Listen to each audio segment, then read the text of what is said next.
আজ সকালের দিনটা শুরু করলাম র চা দিয়ে। সকাল সকাল আদা দিয়ে র চা খেতে বেশ ভালোই লাগে। এরপর ব্রেকফাস্টের জন্য আমি বানিয়েছিলাম নুডলস। আজকে নুডলসটাকে একটু অন্যরকমভাবে বানালাম, একটু ফ্রাই করে বানিয়েছিলাম।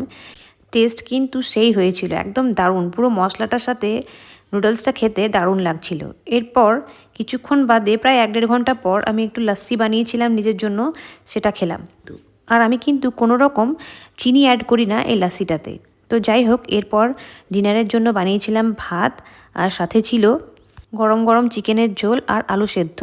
আলু সেদ্ধটা কাঁচা পেঁয়াজ দিয়ে মাখিয়ে খেতে দারুণ লাগে। আমি এইভাবেই কিন্তু আলু সেদ্ধ ম্যাক্সিমাম টাইম বানিয়ে থাকি। আর বাড়িতে চিকেন রান্না হলে আর সত্যি কোনো সবজি লাগে না।